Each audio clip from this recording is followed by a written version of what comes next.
The AM radio is a viable and modern source for news and entertainment. Totally. I used to be #1 in this town, but people don't listen to AM like they used to. Seems like it's more about FM and color TV. That's stupid. It sure is, Kevin. In fact, I've got a tattoo here that fully illustrates my point. It's of this rebellious young man, and he's urinating on an FM radio. TBTM. Ask your question? Well, possibly. The What the hell am I doing here? Is that the question? What was the question, sir? Get out. Are you gonna get out there on? You gonna get out there? For what? Like just yeah. It's quite pungent. Oh, yeah. Ooh, it's a formidable scent. Stings the nostrils. In a good way. Where am I? The pit of despair. Don't even think.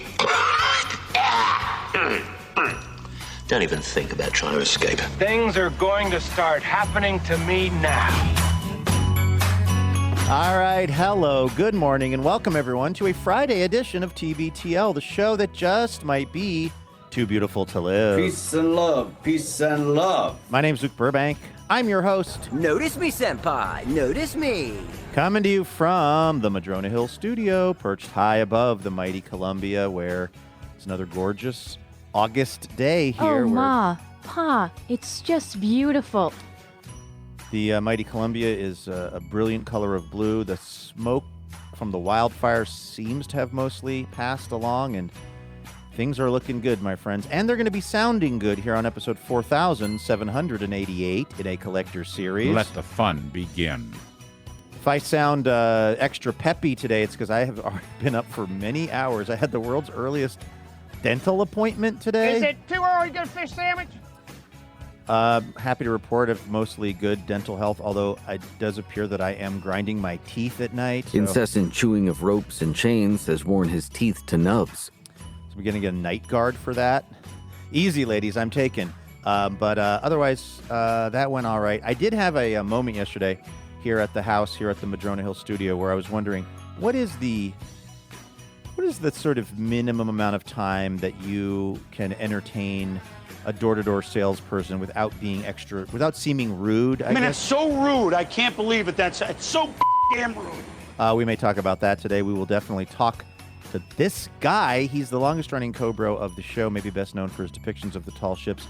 Off-air, me and John, we always just call him the Beast. Everybody wants to be the Beast, but they don't want to do what the Beast do. You can call him Andrew Walsh, and he's joining me right now. Good morning, my friend. No, everybody can call me the Beast. You can call me the Beast on air, off air, whether or not you met. You know what's going to happen is I'm going to totally forget about this 15-second spoof on a Friday, and somebody's going to come up to me at some point and call me the Beast, and I'm going to have no idea why. At the 5,000th episode, everyone's going to be calling you the Beast. Damn. You know, we do have about a year, right? We've been doing some math on this, and I think it's okay to say this. We're not trying to be withholding. We don't have specific plans yet for the 5,000th episode, but we know it's going to happen. I mean, assuming that this train keeps on rolling the way it's been rolling, which is to say jankily, but for the most part on time, in early June of next year. So we're less than a year away, supposedly, from some sort of a big celebration, and so people want to kind of keep that target date in mind for some sort of a 5,000th celebration. And you, John, and I need to lock this all down. We really are working. We just had a big meeting this week. We're working on 5,000th episode stuff, chiefly learning how to say 5,000th episode. That's a toughie. Although we got 3,000th, that's got to be the hardest. Probably. Yeah, so we got through that. But it's going to be early June. And it's not going to be the first weekend in June, we decided, because that's Memorial Day. You know, I learned something, I guess it's the end of May, early June. I was saying to somebody, gosh, I wish I could remember who told me this, because it's very useful. But I always mix up Memorial Day and Labor Day. Oh. They're both just these kind of like, there's sort of a 3-day weekend that happens kind of, I think of it as in like the summery times, and one of them used to be when Sasquatch would happen, and somebody said, "Oh, it's easy because Memorial Day is in May." Oh, M and M. M and M, Memorial Day, May. That just helped me right there. So it's not going to be. We're not going to do it Memorial Day weekend because we don't want to be competing with a bunch of other stuff. But it's also not going to be in late June because the way that the episodes time out. So you can all kind of do the calendar math on that if you want to start, sort of saving that weekend. That's not the first weekend in June, but isn't one of the later ones. As soon as we've got a couple of I's dotted and T's crossed, we will announce at the very least the dates or the date of the of the fest, the TBTL 5000th Fest, and look very forward to seeing everybody. By that time, though, we should have established your nickname as That's the what I was Beast. Everybody getting wants at. to be the Beast, but they don't want to do what the Beast do. So a few details on this. Is my nickname going to be Beast or The Beast? I like The Beast. Okay, I like The Beast as well. And just do we want to...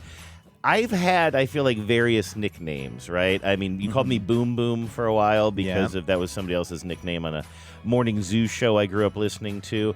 Cranky Yandy. Boom Boom. Cranky Cranky Yandy. Yandy. Was that actually a nickname for me or more of a brand? It was a website that I believe was at one point our friend Lynn had procured. Yeah, I think it's crankyyandy.com. And so we definitely want to lock into the Beast. Is this what we want to do? Beast. The Beast. Okay. But then the question would be when you're really beasting, is there a way to describe it almost like a mode that you might be in? That's interesting because I'm not always like it's that, right? But sometimes there are times, you're always you have a resting beast level. Your RBL is there, but then there's times when you're really kicking it in, and that's when we'd say you're in beast state. That seems pretty good. That seems pretty punchy to me. Beast state activated. Are you going to give me the ball at the 1 yard line? That's the question. That's the question. That's the hill that I don't. It's not a hill. I'm actually not willing to die on that hill, but what I'm willing to say is, and yes, this is the part of the show where we relitigate the 2015 Super Bowl. The Super Bowl from many years ago now. The play is not as crazy. When they had Russell Wilson throw the ball instead of handing it to Marshawn Lynch on the 1 yard line, if you really break down the timing, how much time was left in the game, how many timeouts we had, it was not actually an insane decision. The reason it was an insane decision was because the pattern ran Ricardo Lockett into the middle of the end zone where there were the most people playing defense, which is why Malcolm Butler jumped the route. I don't think it's the wrong call there to throw the ball, but I think you throw an out route. You throw something going away from the center of mass, as it were, of the field, and then if the guy drops the ball, he drops the ball, and then you hand it to Beast State right after that, if you have to. The Beast State.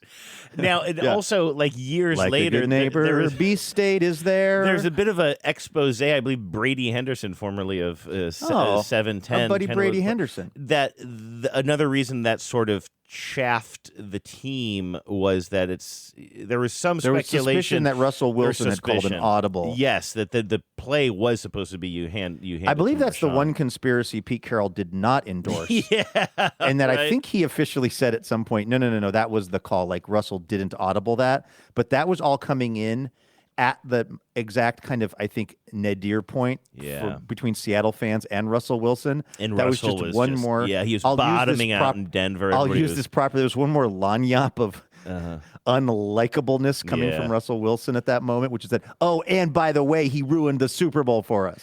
And the most painful loss in Seattle Seahawks history. He's retired. We haven't talked about this on the show. Russell Wilson has retired officially now, right, from playing football. And now he's going to. Well, no, it's not official. That's the thing. He stepped away from football. I don't think to spend more time with his family. I don't think his family being Jim Nance. I think he's the headlines that I saw were Russell Wilson stepping away from football, likely to enter the broadcast booth. And I thought, well, when that's like stepping away from life and entering the pearly gates. Well, okay, I'm seeing ESPN article here. The headline is Russell Wilson confirms he's retiring from NFL, joining CBS. Okay, so I think he's using the word retiring. Yeah, the very first round of reporting on it was that he was stepping away, which I noted because I was like, that indicates you're trying to leave the door open. But I'm like, once you step away and then you step into the broadcast booth, you're retired. Now, why haven't we seen a Russell Wilson retirement announcement? Shouldn't there be some kind of, Well, he's made a video, and I wanted to see if he was actually going to be talking about Spicy Goes.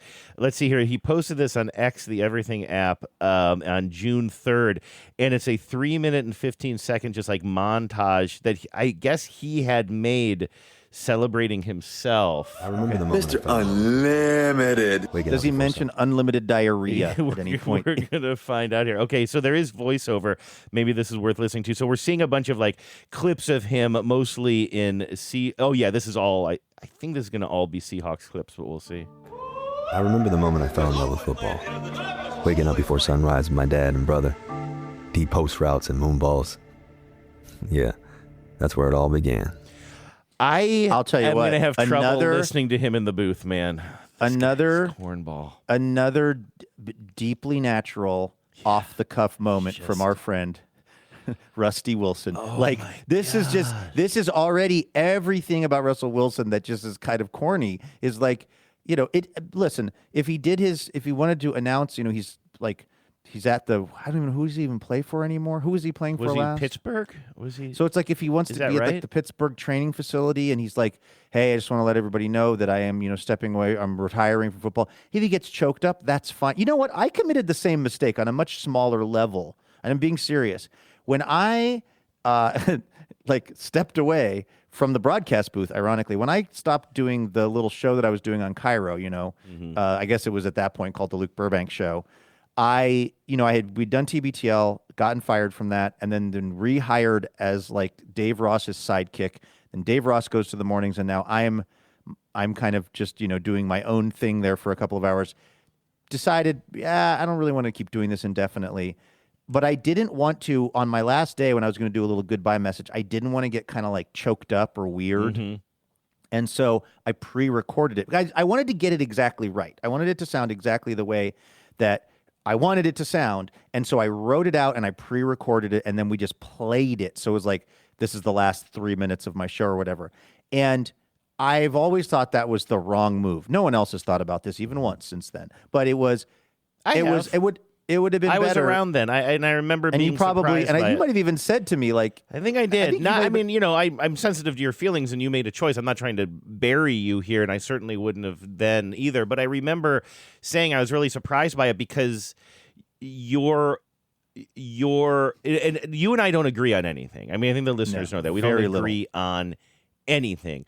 But we do agree, with the exception of, I think, radio broadcast style. And the through line is that we love live and we love not too polished. And you go with it, but it's as authentic as it can be. And I was surprised that you decided to pre-tape something because it didn't seem in line with your, how you produce radio.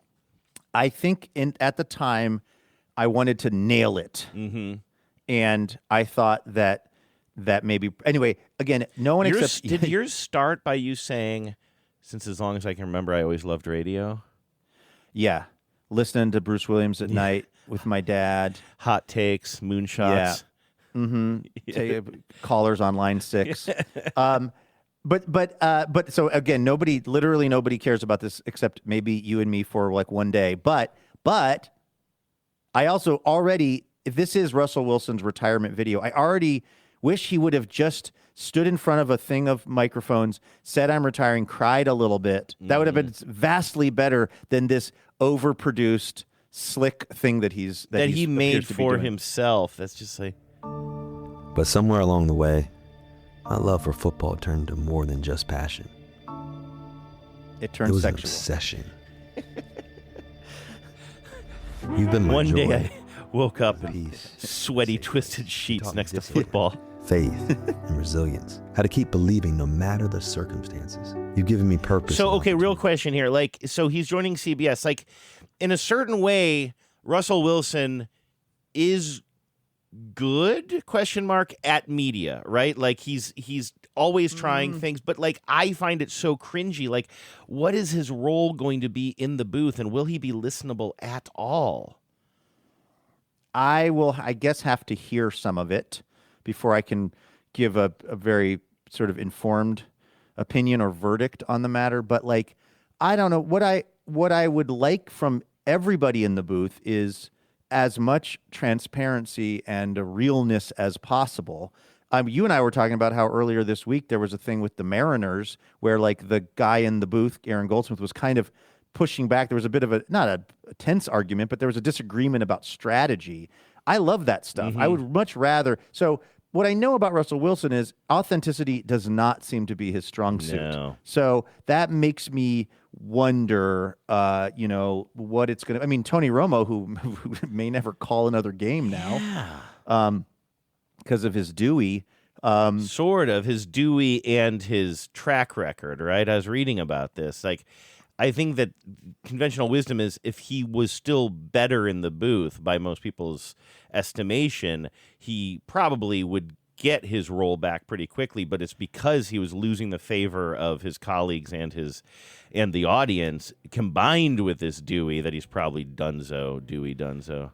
I think there was another factor too, which is that he had signed, when he was at the height of his powers and he had the most leverage, he signed this new contract for $100 and something million, I think, some huge contract. And I think the thought within CBS was he really he squeezed CBS for every dime that he could. It wasn't one of those. It wasn't a sort of a good faith. He didn't leave a little money on the table just to kind of be a mensch to CBS. He had the right people working on his behalf to extricate every dime from them. And you can get those kinds of contracts in life, but there's like no slack in the system after that for you. Like the executives, again, it's not their money. I don't know where they get off being butthurt that Tony Romo got money out of them, but it's like you can, if there's already a sort of a certain brittleness in the relationship from that, something like this could be, make things even worse. And the market has changed since then, too. Like, he got that contract because I think that was around the time that maybe Amazon took over Thursday Night Football. And so there was this big scramble for the top talent between all the networks, which is always interesting. You and I have talked about it before because, like, if you're going to watch your team or you're going to watch Sunday Night Football, you might have opinions on how the people in the booth are doing, but it's not going to affect whether or not you watch, right? No, of course not. Like, I'm watching the game because I want to watch the game. And I don't really have a super strong opinion about the announcers. For somebody who loves sports, really is quite intrigued with the sport of NFL football, which I shouldn't be. By the way, saying NFL football is redundant. But for somebody who is like a radio listener and a TV watcher and a sports obsessor, I actually have a very, very limited opinion about the broadcast team. It's just like they're the people saying what's happening on the field, and they're making sounds about the game. I'm watching the game. I occasionally get annoyed if I feel like they're not giving my team its due. Sure. But I feel that way about every single announcing team when my team is doing badly and they're not getting their due. You know what I mean? It's like it's not Romo dependent. The thing about Tony Romo that is interesting is that he was considered a savant in his first 1 to 2 seasons. And maybe it was just because he had the most recent information about what NFL offenses looked like. But it was like this whole story was like, holy smokes, Tony Romo's calling every play before it's happening. And he is an incredible broadcaster. So for him to go funny from there, and personable and had that knowledge. So I guess the theory, because I didn't read the article that you're referencing. I mean, I knew that he had some meetings with CBS executives that were trying to tell him to prepare differently for games or something. It's like, I don't know. The whole thing just seems like it's more art than science to me, calling these games as the other person, as the, not the basically the color commentator. But yeah, so I don't know where I was going with all that other than to say, yes, we are calling you Mr. Beast. Yeah, we are calling me the Beast. The Mr. Beast. Not Mr. Why are you making me live inside of this circle in a field for the next 8 months, the Mr. Beast? Because you love money. and I do. Now, about that, you're not wrong. Speaking of loving money, or maybe needing money is a better way to put it. I had a fairly unique experience yesterday, which was I got a knock on my door at about 5:30, and nobody knocks on my door ever. I don't live in as walkable a neighborhood as you live in, with maybe as many houses, but I'm also not in the country. I mean, I've got neighbors all around. Think of it as sort of a cul-de-sac sort of thing.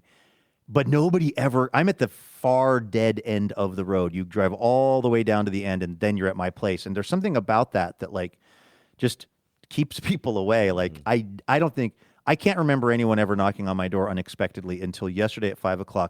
Was I sitting on the toilet when it happened, Andrew? Yes, I was. Is your toilet in the front window and you had the blinds drawn? Or no? Well, the problem is I open? didn't have an architect help me design the remodel, so there were some things that I overlooked, like not having the toilet right behind a huge glass window that you can see from the front door. No, thankfully, I hired a plumber from Pittsburgh. And I said, install the toilet wherever it seems right. So we're going to save you so much money on walls. We're going to be able to afford this bidet toilet because we're saving so much money on walls and doors.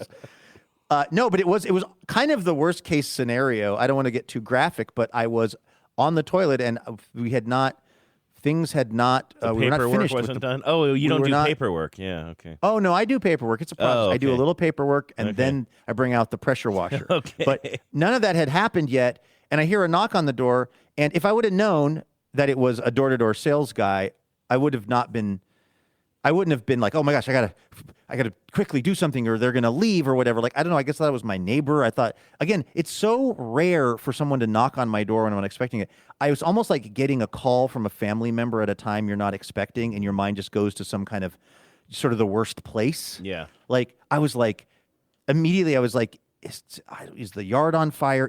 I assumed it was one of my neighbors, and I assumed it was because something awful was happening. And so I'm trying to like get myself even into a sort of a situation where I can at least like pull my shorts up and my pants up and go out and answer the door, but not take so long that, again, none of this even makes sense, because if it was an emergency, they're going to wait. You know, like it's like it's an emergency. We need Luke. Let's knock. Okay, we're leaving after 5 seconds. But again, I was so thrown by this unexpected knock. I understand that. That I just like, so I kind of hurry up and deal with things, at least sufficiently. And then I go and then I look through the little window on my door, and I'm just like, immediately I'm like, oh, I know what this is. You know, it's a guy in his 20s. He's got a matching hat and like tech performance polo that's got the same logo on it. He's holding an iPad. And I'm like, I don't know what this is, but I know that it's not a thing I'm interested in. And I like open the door. Oh, by the way, I'm shirtless. I don't take off my shirt to go to the bathroom. You're not. I don't take off my shirt to go to the bathroom. I happen to have been shirtless. It was warm out here yesterday. But you're confident enough to answer the door without a shirt on. I mean, I would. I'm not typically. Let me put it this way: if it were like DoorDash or a delivery of food and I was expecting them, in a million years, I'm never going out shirtless. This is how chaotic the scene was. This is how frazzled I was. How much I was like. Again, in my mind, I was like, "This is an emergency, and I need to get to the door ASAP." It is just going to be what it is, you know? And so I opened the door, and he looks surprised, and I'm like, well, you knocked on my door. But like, he said, hey, I'm Travis. We'll just use that name. He goes, I'm the supervisor. I was like, yeah, of course you're the supervisor. And I was just wrapping up my route. I can just tell he's going into his spiel. He's got his iPad. He's from something called TriGuard. He goes, you know what? I'm with TriGuard. And I just said, let me just stop you right there, Travis. Everything's great. We don't need anything. And I could see he's kind of like, I don't know what TriGuard is. I'm guessing it's gutters. I don't know. I thought it was home security. TriGuard? Guard? Possibly. Although I do have that already. You have Quad Guard, which is even better. It's one better. Yeah, we have Quad Guard already, Sorry, Travis. Quad Guard. I was like, and I didn't have what happened was when I realized, this guy knocked on my door. Pest control. Well, actually, we have had some pests. Call that. Go take off your shirt and chase him down. Yeah, Travis. It was one of those moments where I went from being like in a panic state of like, I can't even wipe my backside fast enough to get out to deal with this situation to like, I have no interest whatsoever in whatever it is you're about to tell me. I cannot overstate how uninterested I am in the rest of this conversation. I didn't want to be mean. I didn't want to like shut the door in his face or say something snarky because he's just out there trying to make a living. Like I don't have a problem with, I guess I don't technically have a problem with this person working. I don't know how I feel about knocking on doors of people who did not ask you to knock on their doors, really bringing the conversation to them. But I just said, let me just stop you, Travis. Everything's great. And he goes, oh, really? I go, yep, even that. Hey, I literally never got an explanation of what he was trying to sell me, but I didn't want it. I wanted to close the door, put a shirt on, finish up what I had been dealing with previously. And I just said, yeah, you have a great day. Thank you so much. And I just shut the door. And I can't, and I'm being honest, I haven't made up my mind if that was rude behavior of me or not. I didn't raise my voice. I didn't say, how dare you or get out of here. I was pleasant. I said, have a great day. I really tried to maintain I tried to be tough but fair. I tried to be like, I do not want what you are selling, but I don't think you're a bad person. But I'm not going to even allow this to go on for 1 minute because it's wasting your time and mine. Yeah, and it's one of those things thinking. where if somebody is selling like that, they are literally trained and sometimes well-trained to take over the conversation, to dominate the conversation, to say, well, what about this? What about to get to yes? You need to hear 3 no's. By the way, for some reason that I still don't fully understand, while I was cooking and cleaning and folding laundry at the same time somehow yesterday, and I needed something. First, I let him fold. That's what I always say. That's right.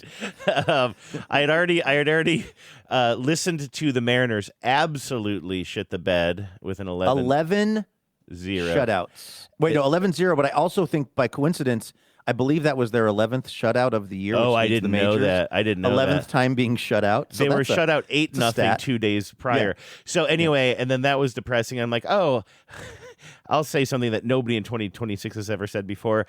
I'll listen to the Royals game to lift my spirits. And then they were leading. I mean, congrats to our friends who are rooting for the Twins, who are actually still, they still have something to play for, whereas the Royals, pretty much out of it. But I tend to root for the Royals, and for them to have a 3-0 lead most of the game and then to give it all up in the 8th and then lose. I was like, I don't know where to turn my attention now. What's something what's something that won't depress me? And I put on Severance for some reason, which is not how most people answer that question. Is it because you'd like to be severed when the Mariners, you get in an elevator and you go down to a basement to watch the Mariners? Do you feel like your innie is your innie on to something here? Actually, you do tend to if you watch the games, it's in the basement. Can you rig up something in your stairs? Yes, and then I can try to write myself a note to my Audi, but then your Downy and your Uppy. My Downy and my Uppy, but they have a technology that stops notes from traveling. It's actually, that show is so good. Anyway, I don't know how I started. You said something that mmaybe you were doing. You were at your house. You were cooking, I don't know. You said something that cleaning. reminded me of Severance, or I brought it up. But anyway, go ahead. Well, I was just. I think this is going to jog your memory because what I'm still grappling with a little bit is if I was rude in that scenario. Like, do we, presuming that we don't have a pot of boiling pasta on the stove, or that we're not in a rush somewhere to get somewhere. Is it courteous to at least allow the person to give you their spiel first versus just saying not interested, shutting the door? Because like you said, this guy, his whole training and his whole kind of experience of doing this is never taking no for an answer, having a way to turn every statement that I make back around into why I should consider this product, why affordability is not the issue, why it's really the best thing I can do as a homeowner, et cetera. I didn't want to, I tend to trust myself, but not unlike Severance, it's I don't know, if I get in that elevator of his sales pitch, can I trust myself? Do I know what the version of me is going to be like after I let him really lay the sales pitch on me? I don't know. Yeah. I could get convinced, and I don't even want to allow that to happen. So I'm just, again, mostly I just wanted to continue going to the bathroom, really more just finishing up going to the bathroom. Everything was kind of done on that front. But I did not want to spend 1 extra second listening to this guy's pitch. And so I was pretty blunt with him, but again, not in a mean way. And also he was selling something. So the only people I get, and we do get people canvassing for this or that at our front door from time to time. It's not completely unusual, but it's almost always it's either a political thing. We had some young person from Perg, Washington, or Washington Perg come by the other day, and with them, they're always out. They've been out since I lived there. You really? Yeah, it was the first time I think WAPERG or whatever. But they, I think people know what PERG is, right? It's a national group, right? This is just the Washington chapter of it. But they were actually looking for Genevieve because Genevieve apparently had, contributed at some point, or she was on their list. And I said, hey, I'll just pass this along to Genevieve and I'll have her look it up online or something. I'll listen to their opening thing, but they're usually advocating for something, and so or it's like the church. Did I tell you that every now and then, like a couple of times a year, somebody from the church will come by and just like drop off a bag of like kind of goodies. Like sometimes like they're almost like mutual care kits, like maybe a little bit of food and some socks or something like that. They just go around the neighborhood doing that. Around the holidays, it's like cookies and a card or whatever. And so, I'm always polite to those folks, but when somebody's just kind of like, I'm here to sell you pest control, it's like, no, I didn't ask for this. And I know that if I show you any kind of politeness, you're going to spin that into a pitch. And I just need to let you know that's not, I think, me, we're talking about my boundaries recently. Like, I think that is a, you got to have your boundaries up on that. You don't want to be rude. You don't want to swear. You don't want to say, get off my property. By the way, this is reminding me, and I literally don't know if I want to even get too deep into this, but you know how, and part of this because I texted you this yesterday, we've had the conversation many times on the show, including recently when I told you that, when text scammers text me, I always try to engage with them sort of in a funny way. They'll be like, hey, are we still meeting? It always starts with some sort of like miscommunication out of the blue from some number you don't know. Hey, are we still meeting? Or do you want to grab lunch sometime soon? And you're supposed to write back, I think you have the wrong number, or who is this? And then they start this whole conversation with you. I always like try to say something weird right away, like, yes, let's meet up. And then they're like, wait, and it confuses their rhythm. Like they need you to say wrong number in order to move forward. And I sent you the beginning of a very long ongoing text conversation because you were like, I don't understand why you're basically trying to give them your bank account right away. And you're a fish trying to jump into the boat. Yes. And when I do that, I'm like, somebody texted me recently. I was just like, I don't know. Do you take, small unmarked bills? Or I'll just like go right into that, but sometimes I don't even do that. Sometimes I'm just kind of like, I'm a lonely widow, thanks for reaching out or something, and then they're already gone. You literally have to play their script, and you were like, I don't understand why you have to say wrong number in order to get these people to engage.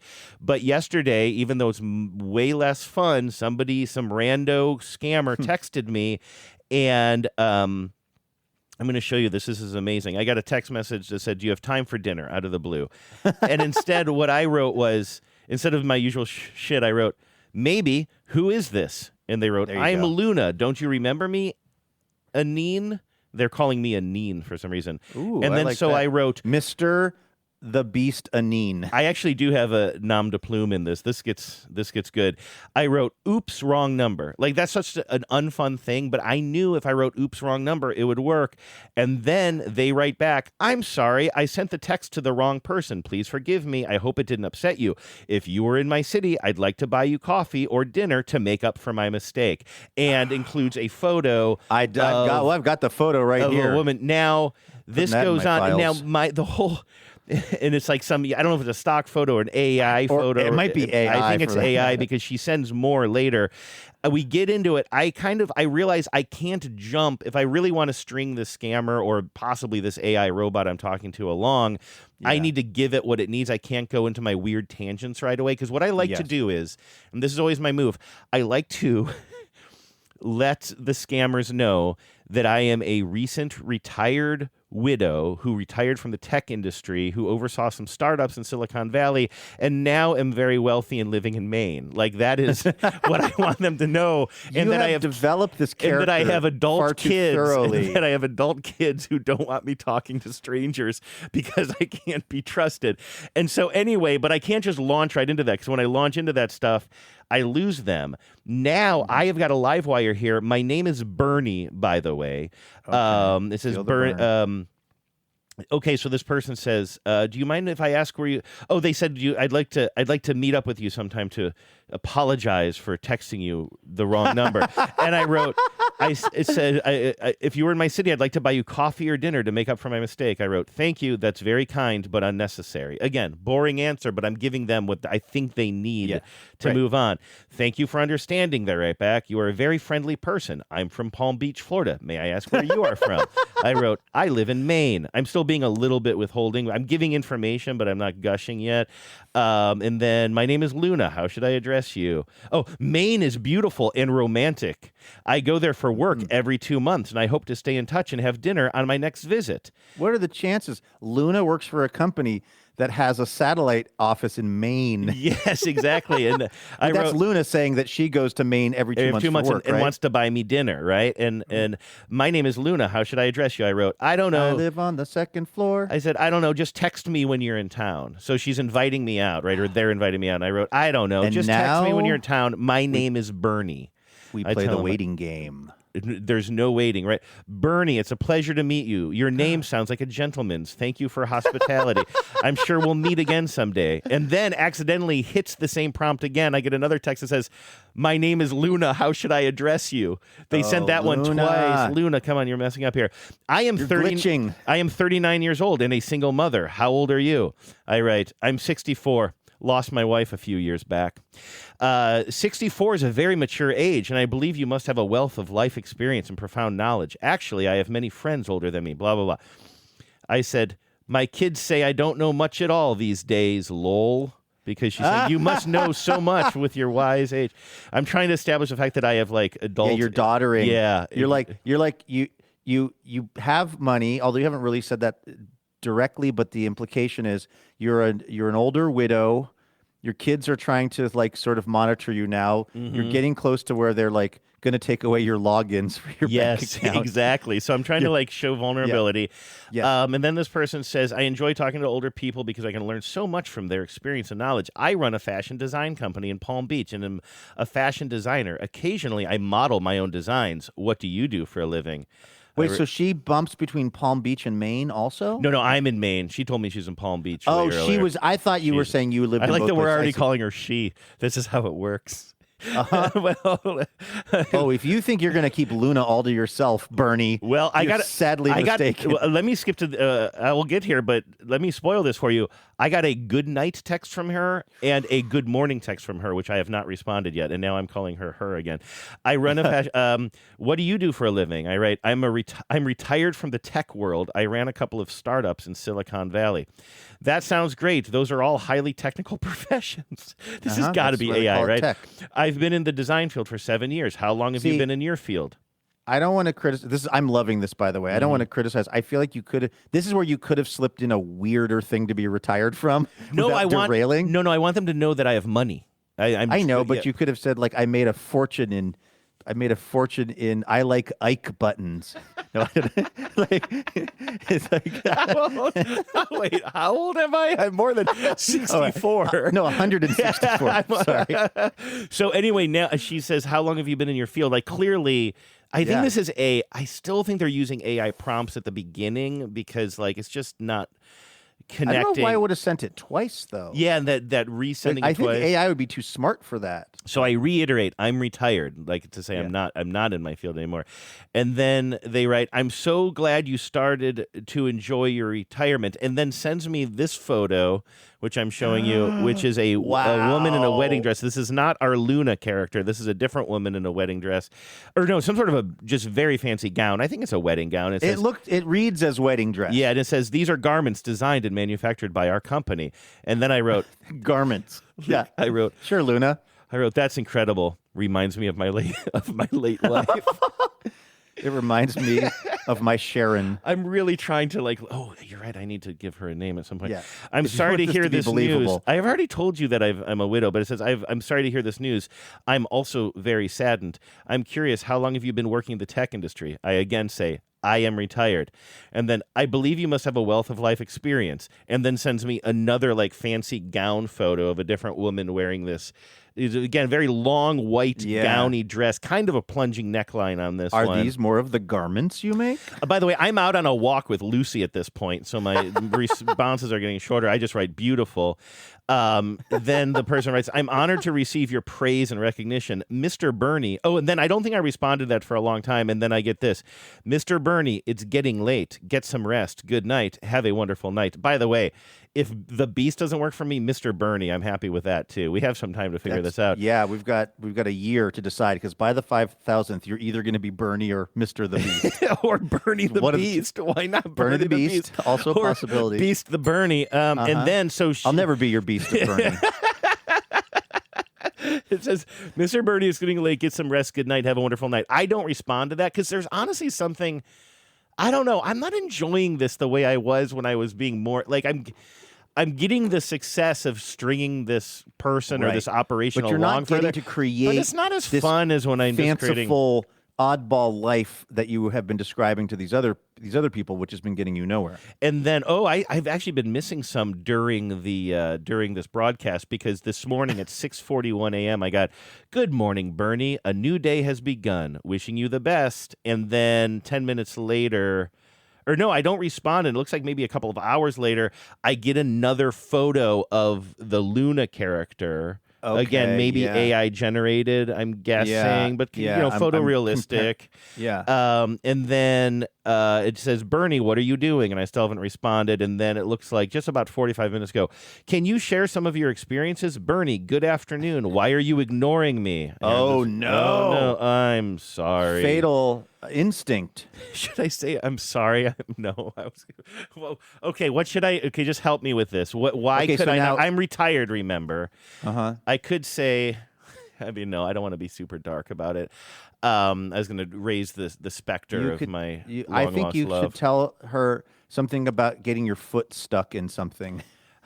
Okay, I like this. You're right. On your property. I'm sorry. I was resetting my bear traps and accidentally got caught in one of them.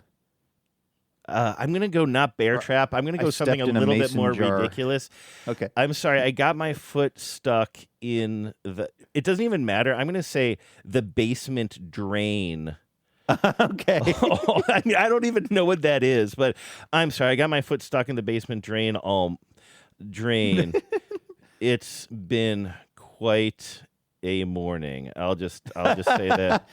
Basically, the morning from hell. I got my foot stuck in the basement drain. I'm putting exclamation point at that. I'm sorry. I got my foot stuck in the basement drain. It's been quite a morning! Exclamation point. I also think you're going to find that you can now, because you've established a baseline of trust. I think you can now start to really explore the space with your stories. Sorry, I'm chomping ice in the mic. I wasn't. Very clearly your instincts have been right on this the whole time, which is that if you come on too strong or too odd in the first couple of messages, they're just out. But now that there's been this, almost 24 hours of communication, I think you can now start to really develop the character, and I think they're going to keep going with you. Mm-hmm. I think so too, especially now. Like they're like, "Hey, why we had a live one?" I picture them. I don't know at what point, because clearly it's AI prompts at first, right? Like I think it's a real person now. Yeah, it's got. I mean, with the Bernie stuff going on, and so I like to think that at some point, somebody said to their.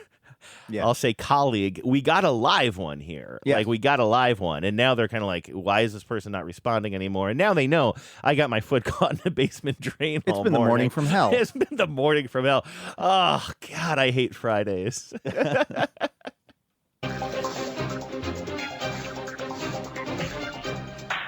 Hello and welcome to Top Story. I don't know if this is a top story around the nation, but I did go to the dentist this morning, Andrew, very early. Did you know that they're doing dental appointments at 7:30 now? No, I didn't. Yeah, and I booked this a long time ago. I decided a few months ago, I was like, I need to get my teeth cleaned and checked on, and also I need to get a physical. Really what I want is to have, I don't know if this is oversharing, but I'm a guy of a certain age, and I just have little freckles and moles and things on my neck and back and stuff that let me put it this way, anytime I am shirtless and Becca observes me, she's like, have you had those checked? What'd the guy from TriGuard say? Well, That was the thing. I had just turned around and said, "Does this look infected?" And then he was gone. There was a cartoon cloud of dust. That's how quickly he left. Would you say it's like a cloud of dust that Beetle Bailey might kick up if he was precisely? Should that be the show pick today? Yeah. I don't think there's any reason that we don't want to use more King Syndicate content. But I want to get these little moles checked. I don't have any reason to believe I'm in danger, but of anything. But also, prevention is important when we get to the advanced age of 50. But you can't, with my provider, with Kaiser, you can't just go right to the dermatologist. You have to go and sit down with someone who's not the dermatologist, and then have them look at your moles, and then have them say in a non-trained way, because it's not their specialty, yeah, you should go to the dermatologist. Yep. So that's the step so what happened was I got onto the Kaiser website to schedule my teeth cleaning and my intake with the general physician, and the day that they were both available, the soonest day was today. So did the dental thing this morning at 7:30, and then when we're done with the show today, I'm heading back down to the Kaiser to see either the doctor or the nurse practitioner to get my little my referral to the dermatologist. But the Back dental in the thing day, actually, you go to one barber and he takes care of all of this for you all at once. Well, I told you this, and it's also kind of gross, but I did have years ago when I was still living in Seattle, when I noticed that my hair was thinning in the back and I was starting to get a bit of a bald spot, and that I had a mole there that was kind of goofy looking. Yeah. I had that mole removed for purely aesthetic reasons. By the barber? By the barber of Queen Anne. It was on Queen Anne. I have had moles that have been nicked before. That is a really bad feeling. Luckily, this one did not suffer an accidental fate. It suffered a very intentional fate, which was this doctor, shot it up with some kind of lidocaine or numbing agent. But it was, and again, I'm not trying to be gross here, but it was not the kind of, I don't know what I expected it to be. I expected it to be something that would be very brief and very painless and very, very painless, and not just not a particularly gruesome thing. It was more gruesome than I expected, even though I couldn't so much feel it. It was just, I could see what he was doing, because even though I tried to avert my gaze, this dermatologist had like over 100 mirrored photos and plaques hung in the office that were like Western Washington's best of dermatology, evening magazines. The guy you should have saw the moles off your head. And for some reason, a picture of a Camaro on a square mirror that was hanging. I don't understand that one. Third place. Washington State Fair, darts division, throwing at balloons. I got this mirror. Like, everywhere I looked in the room, I could see a reflection of him doing his barbarous work. Did you think about closing your eyes? I closed my eyes. That never at the occurred to me dentist. for some reason. I don't know. I understand why. Baby. It could seem weird, like you're standing there closing your eyes, but I think I might, but I'm incredibly squeamish. Well, if I were to do this again, I would absolutely close my eyes, because it was unpleasant. But all that is to say, that was the last time that I've had a kind of a full body scan on this stuff. And so I'm going to be doing that later this afternoon. Too. The dental thing went actually pretty okay, except I realized I have not been to the dentist in 3 years, which is crazy. Wow, that is a long time, yeah. Like, I guess, I thought I had been there like a year ago, but she was like, no, 2023 was the last time you were here. Luckily, everything seems to be relatively in order, although, as I mentioned, I do need to get a night guard, because I guess I'm grinding my teeth at night or something. Something is kind of cracking. But I'm not having bone loss in my teeth, which I'm happy about. Like, that's a real thing, too, when you get to our age.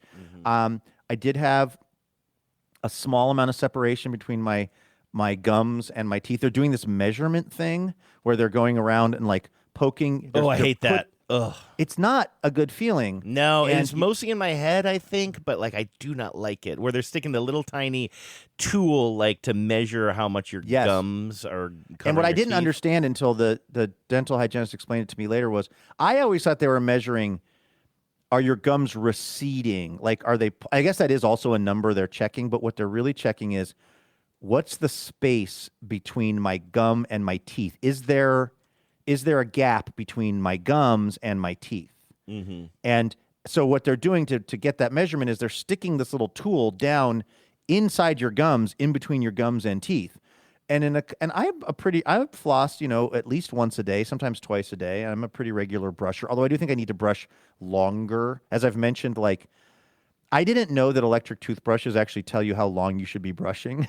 Yeah. And they do that buzz, that haptic. We've talked about this not that long ago. I didn't know that for a long time, so I think I wasn't brushing my teeth long enough. So I'm going to try to fix that now. It does seem like a long time. I mean, I've been using electric toothbrushes for a long time now, but I never did, like, until... Honestly, I don't know why I'm whispering. I think maybe my first one was when we got that Quip subscription or the sponsorship or whatever. And so I got, those. And then Vives and I have been using Oral-B's for a long time now.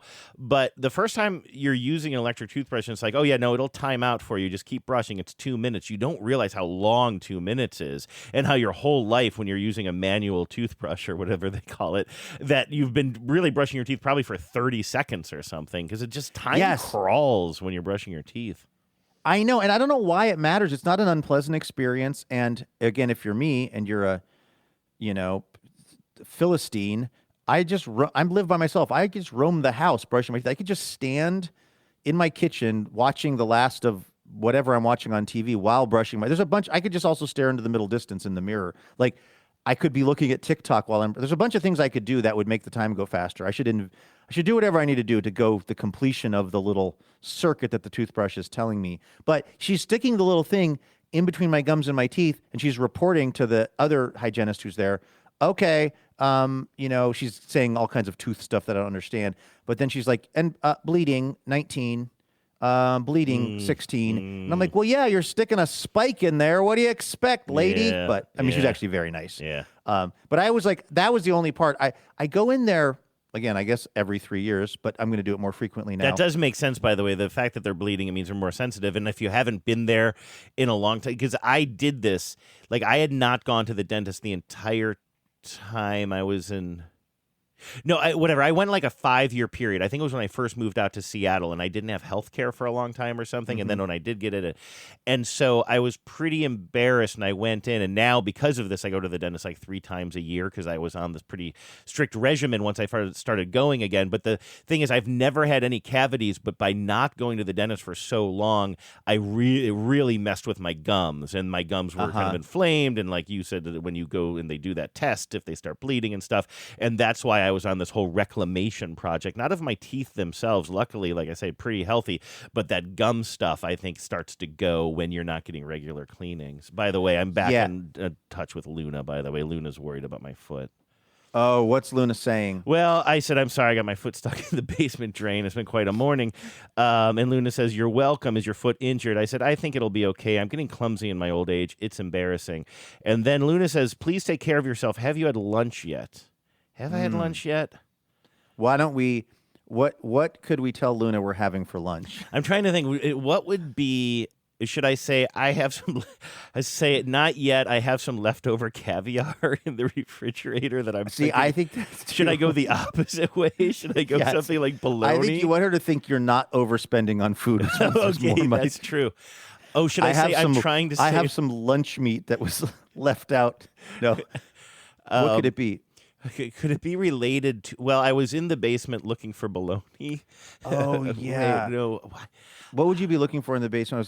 I was thinking about checking on my. I was thinking about like somehow checking on my wine collection in the basement before I got my foot caught in the trap. But you seem like you seem to think that I'm going too hard into my life. If you're eating green bologna, but I don't know. Yeah, try wine collection or I'm going to say not yet. I have some leftover caviar in the refrigerator. Oh, check this out. Refrigerator. Frigidator? I literally can't spell while I'm... refrigerator from a fundraiser I hosted the other night. Might eat that. Appreciator. Fish. Your appreciator. I was literally doing that for a second. I love this. I'm going to have leftover caviar for lunch from a fundraiser I hosted the other night, Luke. I'm really trying to paint a picture of a wealthy retiree in Maine. That's for your nonprofit, right? Unstuck, which raises awareness about getting feet stuck in basement drains. You just had your gala, right? It's I heard it went really it's well. It's actually called Drain the Drain. It was so weird. But it works. So anyway, we'll see. We'll see what Luna says. Last time Becca went to the dentist, did I tell you this on air or off air?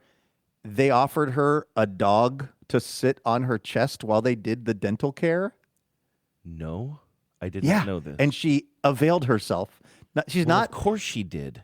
She's not a squeamish person at the dentist. She also has the most phenomenal teeth I've ever seen in my life. So I'm sure that she has no bleeding on 19. But she was like, yeah, they just asked if I wanted a little small dog to sit on my chest. And I was like, well, yeah, who doesn't? Of course you do. I went to. Does that seem a little on the under hygienic side? I mean, I get. Well, they say that the dog's mouth is cleaner than it's a human the cleanest mouth. part so, of it. Yeah, that's what they say. By the way, speaking of, I went to Rudy's again. I'd been going to that neighborhood barber for a while, but he kind of did a hatchet job on my head a couple of times, and so. I went to Rudy's my last haircut because I needed it. I needed to make sure that it looked okay for an event, right? I didn't want to give it time to grow out in case that was your I got book a bad event? cut. Yeah, that was the book event with my friend Eric, and then I just, even though it's so much more expensive and it's so quick to cut my hair because I don't have much hair these days. The experience of going to Rudy's, I go to the one on Finney Ridge. It just felt nice to be there. I like everybody there. And so I needed a haircut so bad. It's been a busy week for both of us. And I have this weird thing with my hair. Again, it might have to do with the fact that because I'm balding so much that when my hair gets long, when I had a full head of hair, it did not bother me if I had long hair. I was even a long-haired hippie freak for a while. But like when you're balding and your hair is growing out and it just feels stringy, and you saw me on the video feed all this week. It's not like it was super long, but no, it was I didn't notice it. It was just driving me crazy. And I know that other people don't see me the way it feels, but it ends up sometimes when I need a haircut that bad and I have a really busy week, it starts to compound, sort of, if that's the right word. Like it starts to represent like I got to get a minute to get my hair cut. And so yesterday I was like, is there a chance I can just go to Rudy's today? Is there any open seats? And there was one. And that's not always a given with short turnaround like that. And I went in, and there was this little dog. I don't know dog breeds well, but this was clearly like a purebred of some sort, a small dog, about the size of a bread box, maybe a bread box and a half. Very kind of luxurious white and tan. He was a little dog named Snuggles. Like white and tan in color, kind of long hair, like a... I don't know how to describe this little guy. Short little legs, but just like a really cute dog sitting at the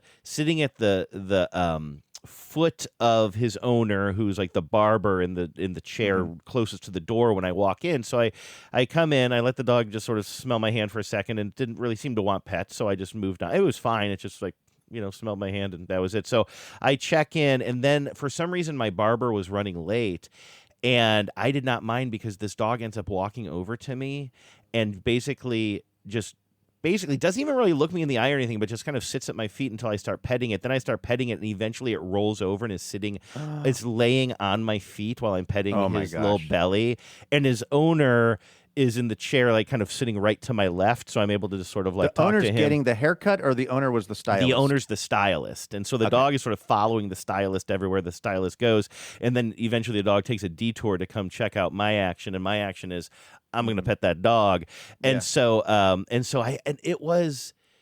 And then later, I didn't realize how late my barber was, and they had been even texting me, and I didn't notice. They're like, "Can we give you another barber? Like, sorry, your barber's running late or whatever."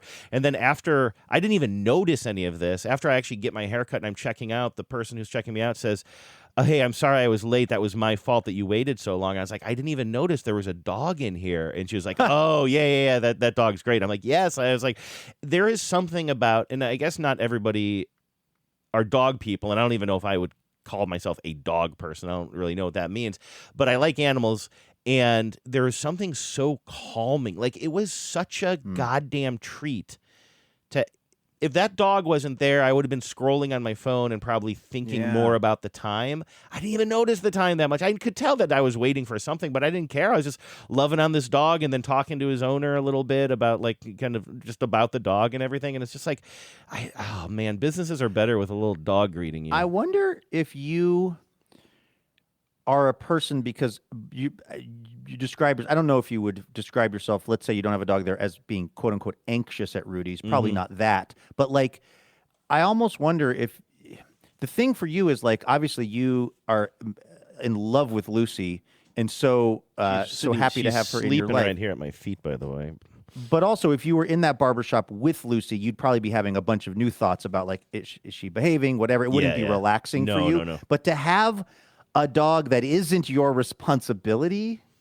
Yeah. You know what I mean? Yeah, absolutely. With you, just being chill. Like it's like an emotion. It's like a support dog. It's like an emotional regulation dog. But it's like it's the perfect one because it's not your dog that you're like, oh, is she being okay in here? It's someone else's dog. So it's like not your responsibility, but all of the upside of the calming effect of a dog. Yeah, being chill. Especially a perfect little dog like this. Yeah. I mean, I've loved other people's dogs for a long time, and you're right. Like Lucy, I think is a good dog. I'm actually asking myself that recently. She's definitely a good-natured dog. Like she's a very, very sweet dog, and Genevieve does most of the training and does a really good job with her. But like, she still doesn't come when she's called, which is a really important one, and it makes me nervous. Is that like an age thing? I don't know. No, she seems to like kind of.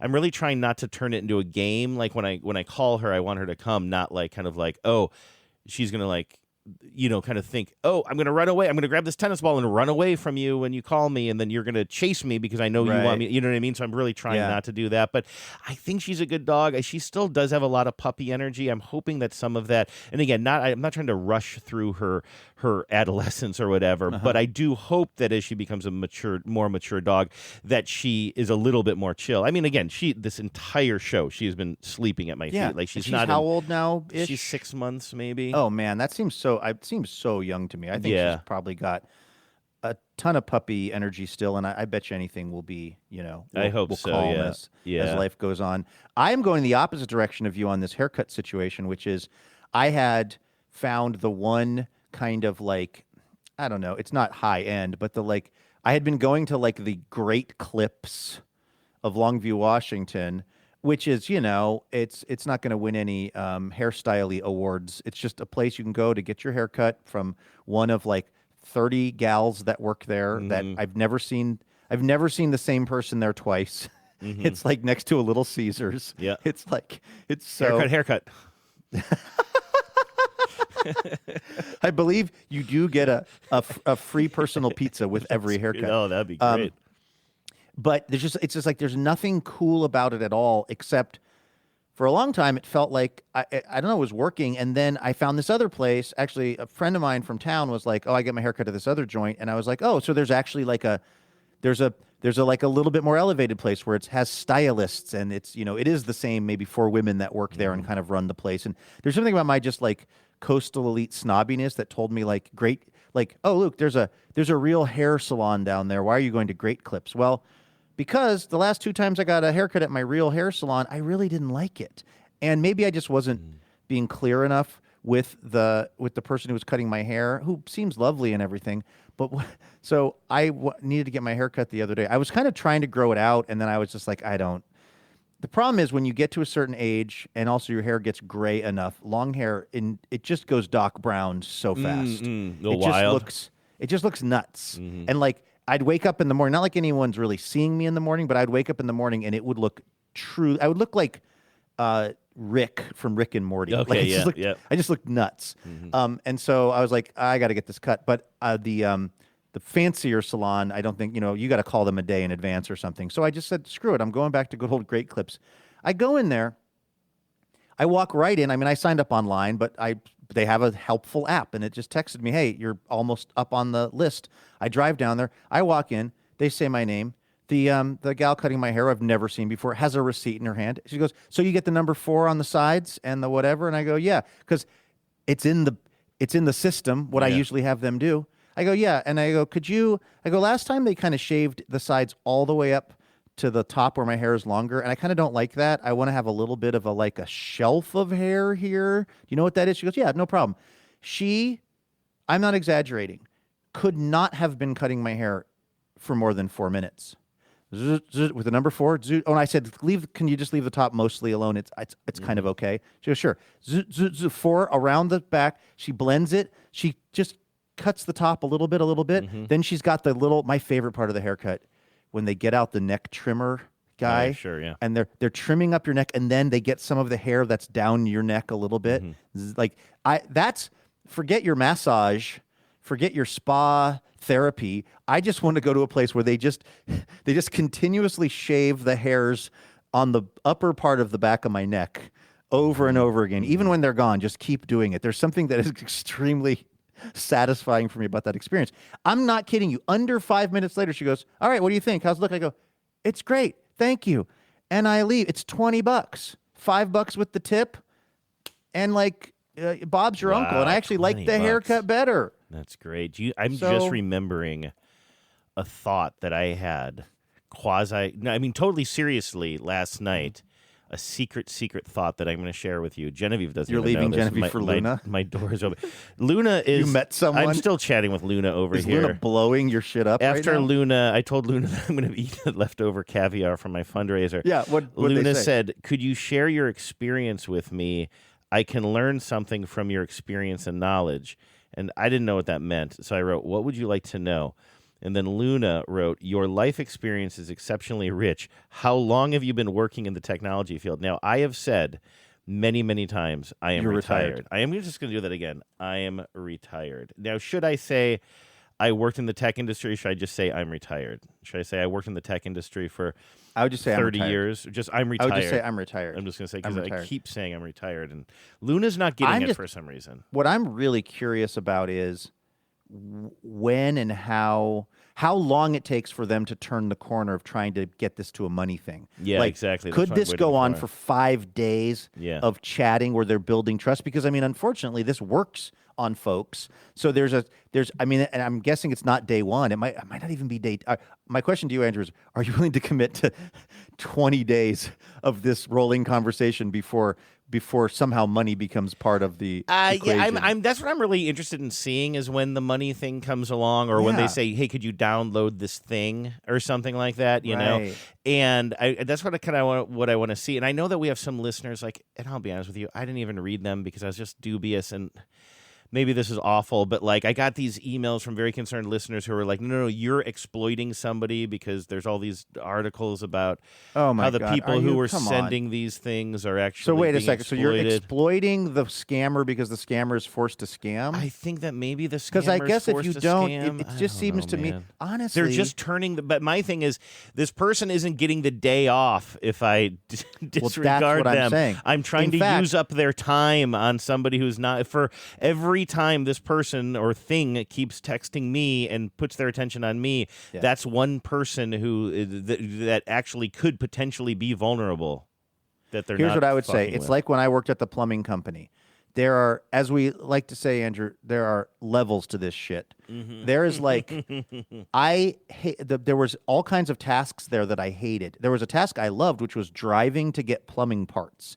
Every once in a while, there was a part that a plumber needed out on a job, and they didn't want to leave the job site. So I would jump in the Ford Ranger, and I would drive down to some plumbing supply company. I would get some kind of item that I was told to get, and then I would drive it out to where it needed to go. And on those drives, I could listen to sports radio.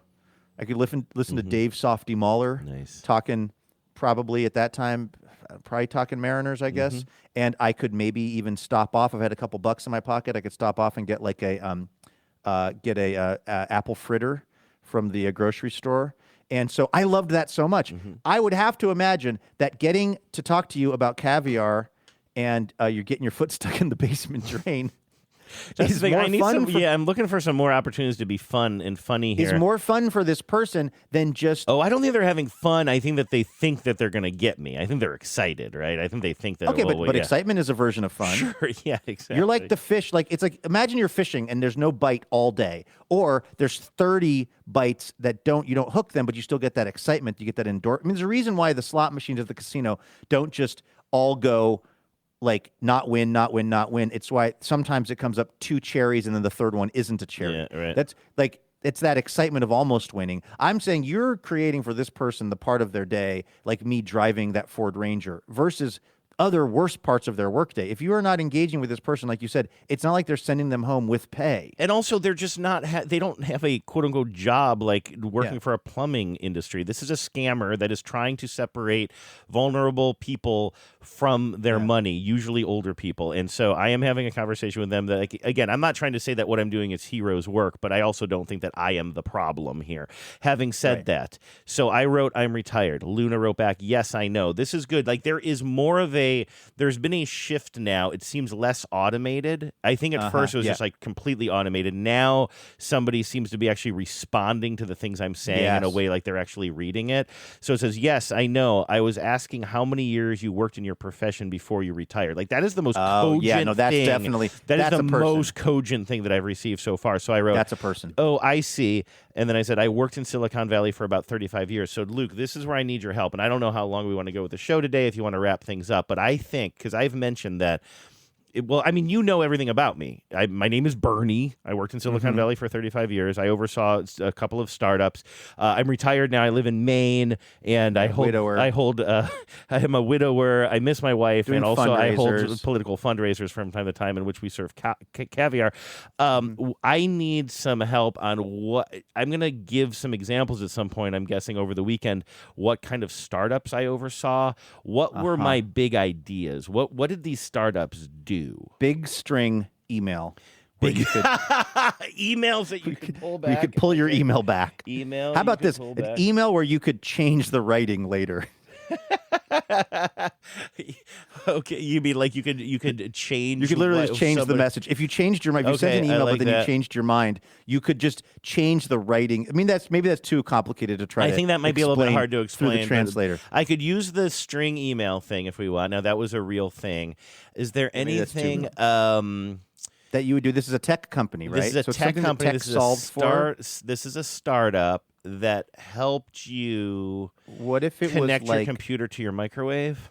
What if it was something? What if it was something that helped train your dog about going to the bathroom? But it was a little collar. It was called a shit bit, where it.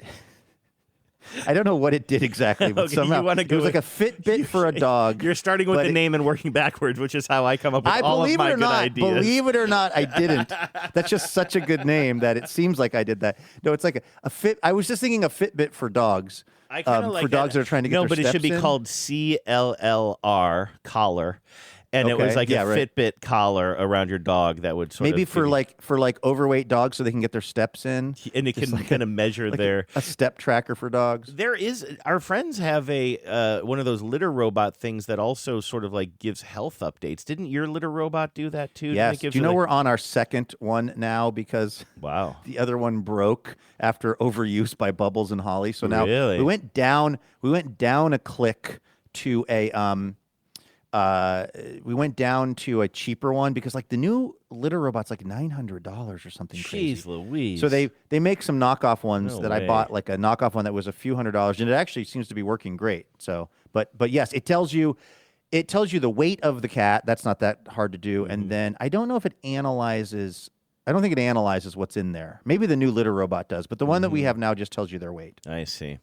No way, Jose. That's what I would say if you wanted to buy that. Could you tell them? Is it something that you did with something where like these are way too complicated. I was just thinking there's something where because of like a decline in the frog population, it was some kind of training tool to have them be more sexual and involves them going rabid. And it's RBBT. I like that. That's key. What about a meat thermometer that told you about the animal you're cooking? That's so grim. Can you imagine what that would do to meat consumption? Andrew, I told you the name of the animal. Get Wes on the line. I know. That would be great. Free meat thermometer. That's what PETA should be selling. Yes, selling. That's what they should be giving away. Yeah. Here's a free meat thermometer that also tells you the life about what you're. That tells you a backstory of the animal that you've killed, or that you haven't killed, but that has been killed on your behalf. I mean, honestly, my opinion is if you killed it, go for it. You know, I mean, everybody go for whatever you want to go. The problem is you apply that to the flies in your house as well, which is why I never have dinner with you.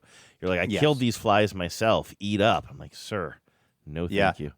I again, everything I'm talking about right now comes from the Sedaris books that I've been reading and listening to, but in Calypso, he was talking about his sister had been on, I can't remember his sister Gretchen, but his sister had been on some kind of a medication that was causing her to sleepwalk and sleep eat. And the problem was she is or was this is a sister who I believe is still alive. She really was like a kind of an enthusiast around, she owned a lot of frogs, like, as pets, like big, toads and things, and maybe a couple of turtles as well. She found out that in the middle of the night she had eaten one of the things for her turtle, which is a giant lollipop made out of real flies. Oh no! Oh no! Yeah. Oh no! Like, Did she go to the had doctor? to be like, I have to either change the medication or I have to get different kinds of pets. Like, it was so much worse than dog food. It was so much worse than if she'd been eating dog food. She was eating a dried lollipop that's just flies. No, she wasn't. No, she wasn't. She sure was. Doesn't look like anything to me. Actually, well, that's what you should. That's your next. By the way, your next situation that you get into that you described to Luna, it should be that you sleptwalked and ate your fly lollipop. I ate my toad's flies. You know what I'm going to do is if it comes up, I'm going to say we invented a high-tech fly swatter. I don't know what the fly swatter does yet, but it's going to be a high-tech fly swatter. I think it talks to the flies and just asks them to leave.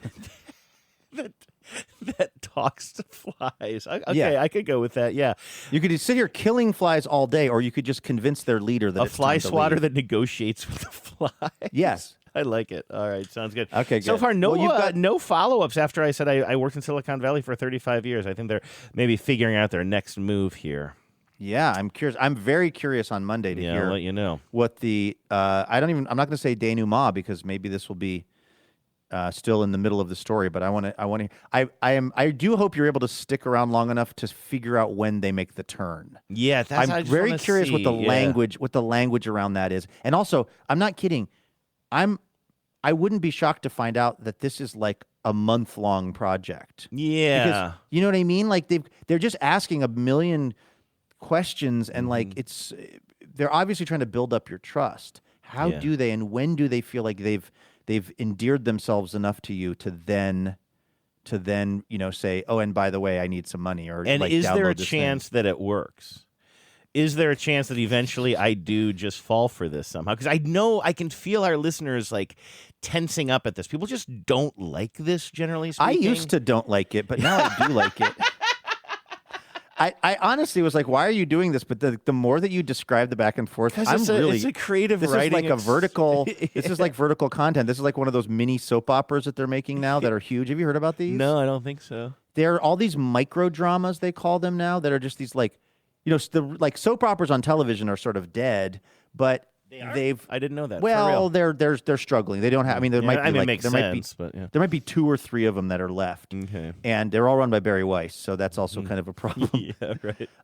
But what are thriving are these little called like micro dramas that are these little, basically soap opera type TV shows that they make just for the phone, and they get millions. I think actually Fallon made one as like some kind of a bit or a joke, and it's already got like 100 million downloads in its first week. It's like it's sort of like what the dream of Quibi, but it's like working. These micro dramas they call them. That's interesting. So and they tend to be romance, like that kind of. Well, that's how I've heard them described. I'll be honest with you. I've never actually watched one intentionally. I might have seen one like on my TikTok feed. Microdramas are vertical mobile-first video series featuring 50 to 100 fast-paced, highly emotional episodes that last only 1 to 2 minutes each. Originating in China as Duanzhu, this multi-billion-dollar bite-sized entertainment format has rapidly expanded across global markets. Huh. Interesting. I mean, it makes sense. I mean, Quibi might be just one of those things that literally was before its time. It was too early and too overthought, sort of. Yes. You know what I mean? Well, I think they also, yes. I think I'm just reading about these micro dramas.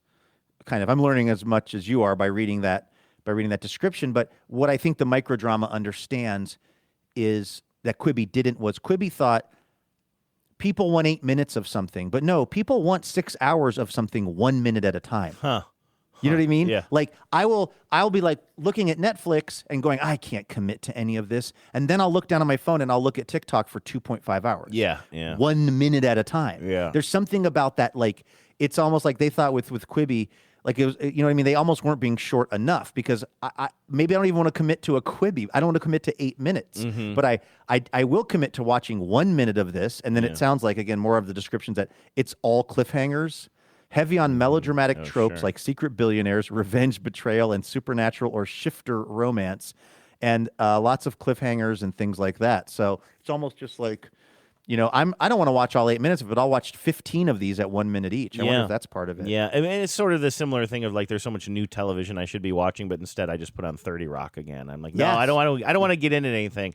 But then it's like Netflix is like, are you still watching? And it's like, yes, I'm still watching 30 Rock. I was watched last night. I shifted over to some I Think You Should Leave. Oh, nice. I haven't dipped back into there in a while. It's just comfort watching. I saw the one that it's the thing about rewatching that show is I'll find sketches that I had initially been kind of like medium on, but I'll actually really like them. There's the one where it's a wedding and they're doing wacky photos and Tim Meadows becomes irate because he didn't have enough time to figure out what his bit was going to be in the wacky photo. Yeah. And he's just becomes the purple feather. The purple feather. He's calling it a Bernie. Speaking of Bernies. Oh, well, actually, can I give you a quick update on this? Because you wanted to know when the turn comes for the money. This is turning into a micro drama. Luke, the turn just came. I mean, sort of. They're warming up to it. So I said I worked in Silicon Valley for 35 years. Now I'm getting worried that they're not going to ask me about my fly swatter. It says, then they wrote back, a 35-year career. I imagine you must have achieved something truly remarkable in your field. It's an honor to speak with you. I've set a rule of not responding to things that aren't direct questions. You know what I mean? I'm like, I got nothing. So I just let that hang there. And then I just got this as you were talking about Tim Meadows. As a shareholder of the company, I prepare retirement plans for my employees and make monthly contributions to their 401k and IRA accounts to ensure future stability. Does your company also prepare retirement plans for you?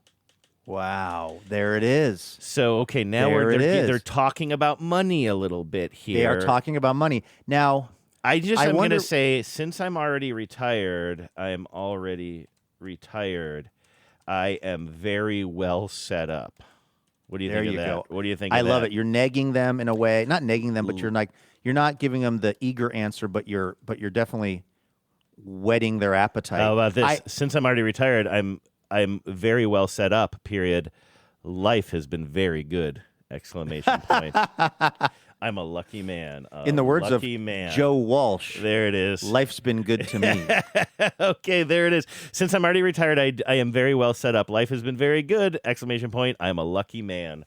I love it. I'm a dumb rich guy with one I foot wonder how they're going to try to. I wonder if they're even going to go to the trouble, because who the hell cares that they run IRAs for their company? You don't work there. There's no such thing as like. Yeah.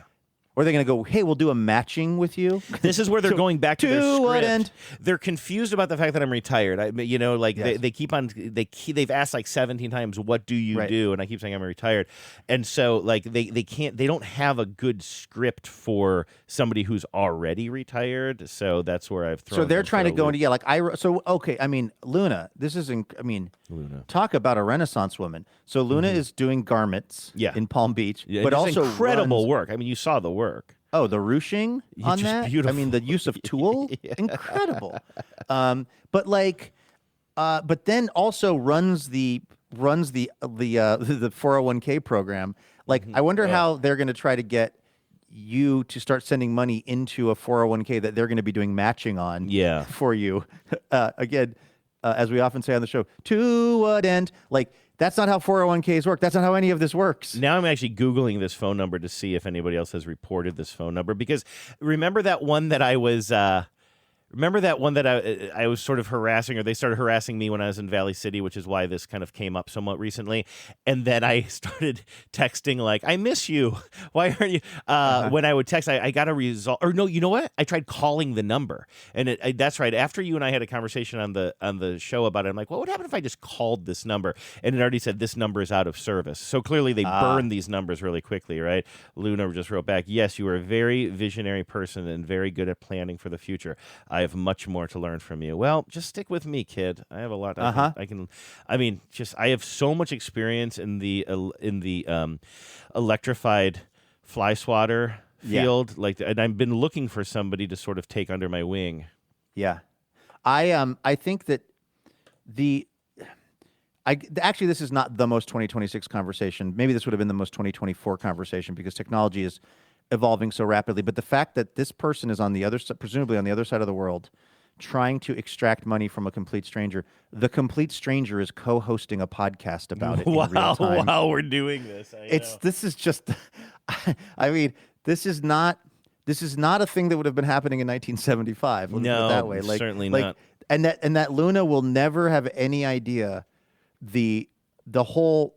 I mean, Luna will figure out at some point that their time was being wasted, presumably, or the trail will go cold. But the idea that Luna will never understand, whoever is behind Luna will never understand that this was also content for almost an entire episode of a thing called TBTL. I'm starting to think that Luna might be real. Anyway, have a good weekend. I look very forward to checking in on Monday. I come out shirtless Sunday night. You're knocking on my door. You have all your stuff.